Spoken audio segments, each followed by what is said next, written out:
Let's get back out to your first alert forecast now. It's hot outside. That is the headline. This can be dangerous heat for a lot of people. So meteorologist Adam Claiborne tracking the temperatures right now up to the minute and when we might see a little bit of a cool off. Yeah, I mean, and more specifically for people who are a little more sensitive to the heat, people who don't have air conditioning, something to keep them cool throughout the day. Most of us might be okay with this, but we're still dealing with temperatures that are extremely hot for this time of the year. And eventually tomorrow, we're going to add a little more humidity in the air. Now, that might help to bring down the temperatures a bit, but we're still going to keep them fairly high. Through tomorrow evening, we're talking about a first alert weather event that is for some of those hot temperatures and possible daily records, which we're going to talk about again. We've set today. Cold water, too, that's going to be out there. I'm sure for tomorrow, a lot of people will probably be back to work and there won't be as many people in the water. But Puget Sound, Kitsap Peninsula. Now, the coast here as we go throughout the night, we're still going to keep offshore flow in place.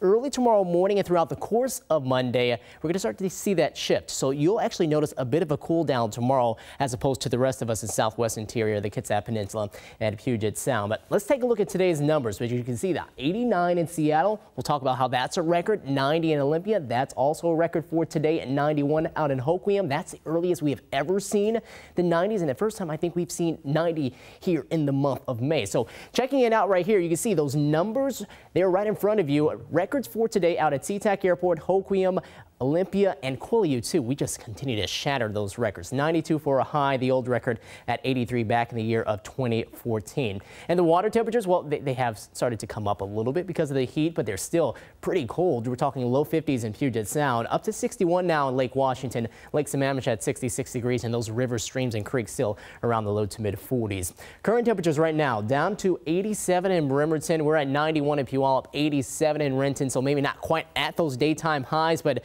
maybe just a degree or two shy of them, and we'll cool down nicely as we head into the night, but it's still going to take some time before that happens.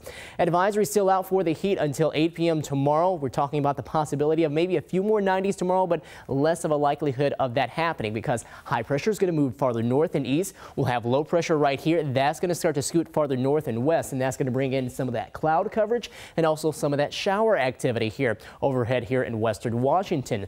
Putting that into motion, you can see for the rest of this evening and tonight, not hardly any of that at all. By early tomorrow morning, maybe late tomorrow morning, 11 a.m., we start to see some of those clouds arriving. And so additional moisture already showing up in the atmosphere. We just need a little more heating to help do the service of getting some of those showers to start to pop. And we'll get that into the mid part of the afternoon, 2, 3 o'clock, and that will start to bring in some additional cloud coverage and maybe limit some of those daytime highs. Probably the better chances of seeing some of those showers and storms near and south of Seattle. I think the better chances near and south of Tacoma as we go throughout the day tomorrow, especially when it comes to the rainfall, but the clouds will be a little more present tomorrow. Then we'll start to see that disappear on into the nighttime hours. Then another round will be possible heading into Tuesday, which that will start to move on through as we head on into that time. So we do cool down again later on into the week, but we're still talking about a lot of 80s in the forecast here as we go throughout the next upcoming work week. 87 tomorrow, still pretty hot, still in that first alert weather event. 82 on Tuesday, back in the 70s by Friday, but just barely with a high